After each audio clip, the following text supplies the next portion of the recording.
Hey y'all, Moto here, and today I'm going to talk to you about Dazzne's D50 LED lighting kit.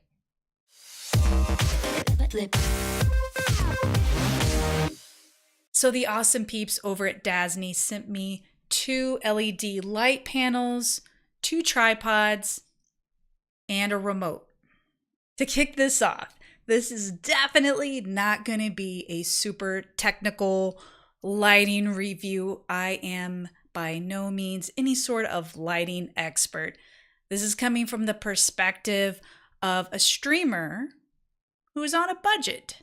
Just to give you some background on my lighting, when I first started streaming, I had no lights. Then I went all out. I bought a $15 LED desk lamp off of Amazon that was normally $20. If you're a streamer like me, you're probably dreaming / drooling over those Elgato Key Lights. However, for me, they're out of my price range. So that led me to researching. I've been all over Amazon looking for different lights that would meet my needs, and I stumbled upon the Dazzne D50s. So on the back of the panel, you'll see a display here. You have the percent of power that you're using. So right now I have mine at 18%. Below that, you have the Kelvin, the temperature of which the light is. So the lower the temperature, the warmer of light. You have dials here that you can adjust. You'll see here. So I'm at 1%, and you can just quickly, wow, blind yourself at 100%. And it's nice. You can incrementally adjust this by 1% each. I have found some days that for some reason I like 21%. Then later in the day, it gets a little brighter, and it's kind of, even though I have my blinds shut, it's coming through, and I need to bump it down to 19 or 18. So it's really nice that you can do that. You press this center button here, and it'll toggle down to the warmth. So you can go all the way down to 3000, which will give you a little more of a golden glow. And then you can go all the way up to 5800, which will give you like a whiter white, like an LED. Okay, so I don't remember what it was set at. Hopefully this still looks good. So you can see real quick, you can adjust it from the back. However, when you're live, you're trying to stream, maybe you're, lazy, you don't want to get up and walk around to the backside. You can use the remote to do the exact same things. You can just adjust the percentage by turning the dial. And then there's a button in the center, much like what's on the back. You press it, and then you can adjust the temperature of the light as well. Again, I already forgot what I had it set at, but we'll go to about here. Additionally, with these, as soon as you turn them on, you'll see there's a channel button. So I have these set to channel 10.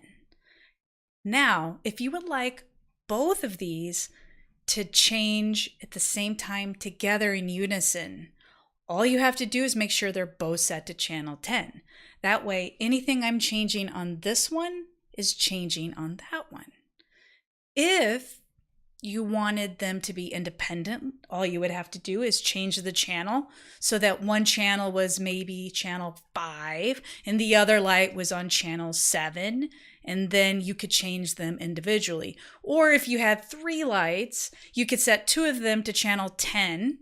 And then if you had another light maybe on your green screen or something like that, you could adjust that to a separate channel so that it's not affecting the other 2. One feature I personally don't see me using anytime soon, but it's a really cool option. You can actually get batteries, put them on the back. Obviously, you charge them first, and then you can use your lights anywhere. Now, if you're organized, not like me, you can actually have groups with this. The groups are also available to quickly access through your remote as well. So groups A, B, C, D, E, and F. And each group you can set how you want that lighting configuration to be. So if you happen to maybe record a lot of YouTubes and you want a certain setting, you want another setting for your streaming, maybe you like to take the lights down into your kitchen area for cooking streams, you could have another setting for those. One thing to note, if you do get this, I saw a lot of comments on Amazon with people thinking their lights weren't working. If you get this, that is the off position. If you want to go to the on position, you flip it to the left.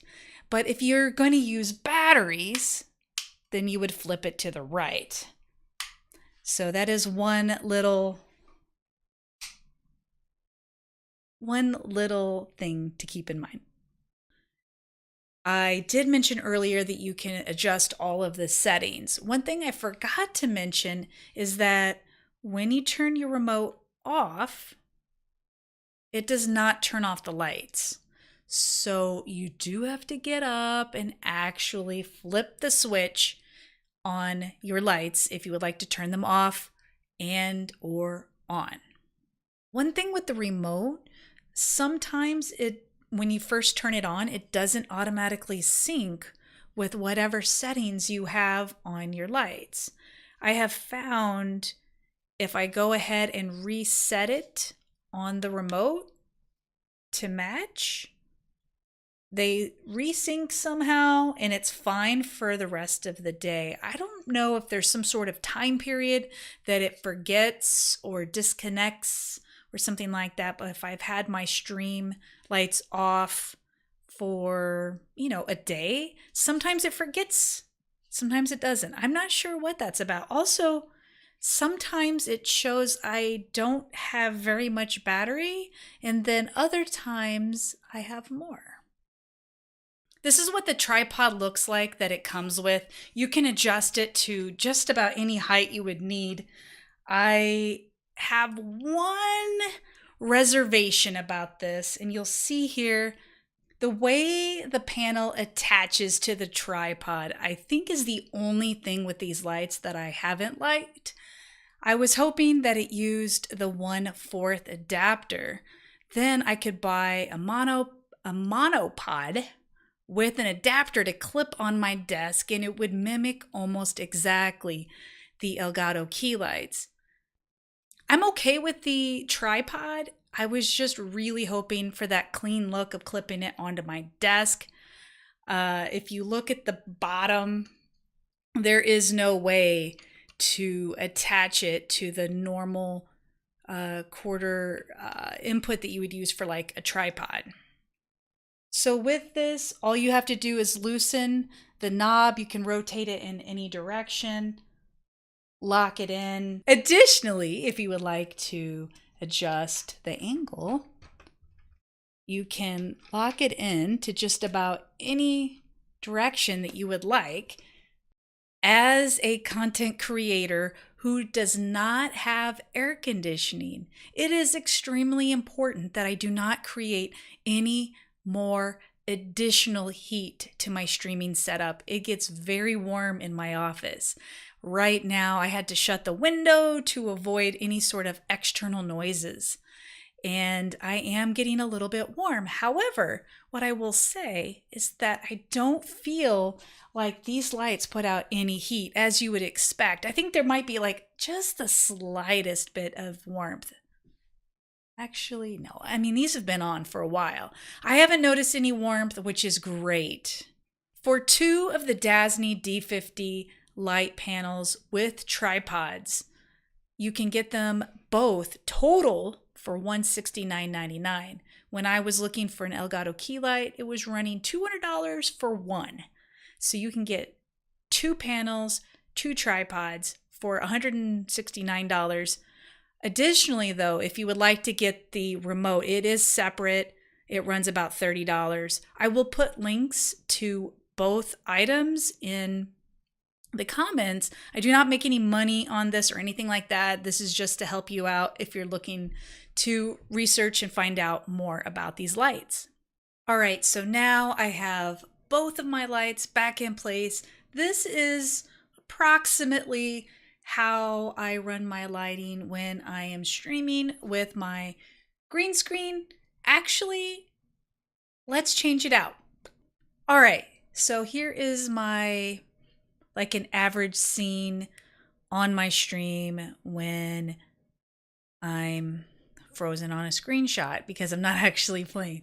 But this gives you an idea of like what my lighting looks like while I'm streaming with my green screen.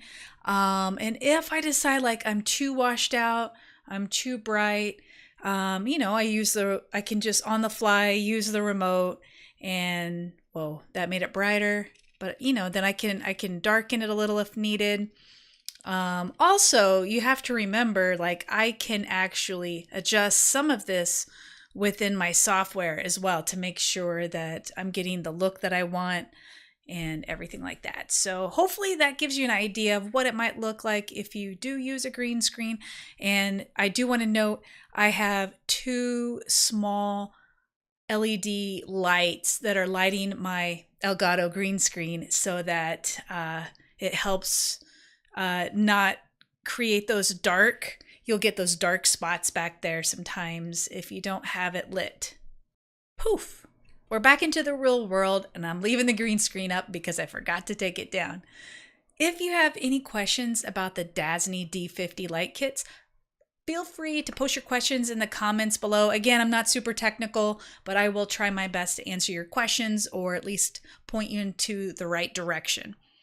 If you like this video, please smash that like and subscribe button. And if you would like to get alerts when my next videos come live, hit that little bell icon. Thank you so much, and I'll see you next time.